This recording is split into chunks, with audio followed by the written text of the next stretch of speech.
I'm Shawn with Medieval Collectibles, and this week we're looking at our Viking Ulfberht Sword. Ulfberht swords are almost instantly recognizable, thanks to some variation of the Ulfberht inscription present on the blade. Who or what was Ulfberht, you ask? Ulfberht was a personal name, but as far as it appearing on blades, it was used as a sort of trademark by multiple bladesmiths from around the 19th to the 11th centuries. Another identifying factor common among Ulfberht swords was the geometric pattern on the reverse of the blade, typically a braid set between two vertical strokes. Apart from these common visuals, other common features among Ulfberht swords were general form. They were mostly oakshot type 10 blades, which means they were one-handed with a strong, broad blade and a long, wide fuller. As a sword, this fits them historically between traditional Viking swords and the knightly swords that came in the High Middle Ages. So how do we know that Ulfberht wasn't just one man making swords throughout his whole life? Well, that's easy. The first Ulfberht sword was estimated to be from around the 19th or 10th century. And swords with the inscription continued to be made until the end of the Viking Age in the 11th century.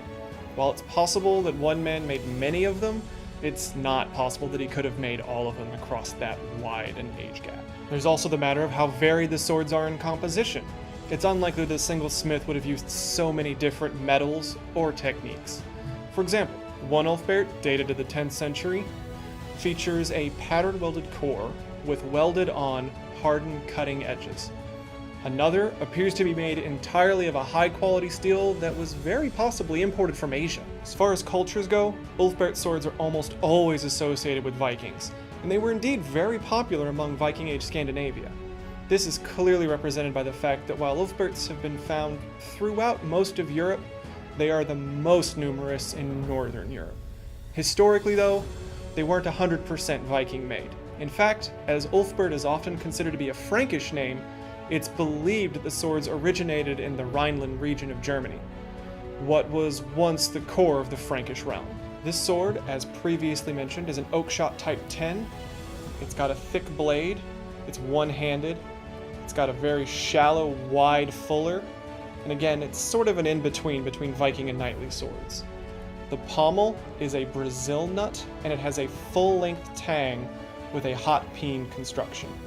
The guard is a bit wide for a Viking sword, but it's fairly typical of what knightly swords usually became. As far as the sword's handling goes, it feels really good in the hand.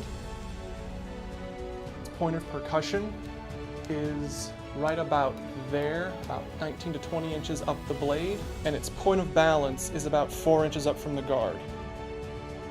This sword is made from high carbon steel, as are the guard and the pommel. The handle is made from wood with a leather wrap. It indexes very well, it fits easily, and you can tell where the edge is going. It's got good weight and heft, although it does feel a little heavy. It still feels good in the hand though, it's responsive and quick. As far as how it feels in the hand though, most swords you traditionally hold in a hammer-style grip. This one feels better when you're holding it in a handshake-style grip. It avoids the pommel pressing into your wrist when you're swinging it. This sword features a blunted edge. As you can see, I can run my fingers along the edge without suffering any damage. It wouldn't be too difficult to put a proper edge on this sword though if you were familiar with sharpening blades, particularly swords of this length. The scabbard is made in leather. It's got very nice cross-stitch patterns on it, and it's also got a bit of flex to it. The throat and the tip are also capped in metal, just to add a bit of reinforcement and a bit of durability to the scabbard as well. All in all, this Viking Ulfberht sword from Windlass is a fantastic weapon. It's a beautiful piece for any historical buff or enthusiast to have hanging on their walls or displayed in their home, as well as a great sword for any martial artist or swordsman to wield, either in combat or in practice. Thank you for tuning in. We'd appreciate it if you'd like and subscribe, and I'll see you in the next video.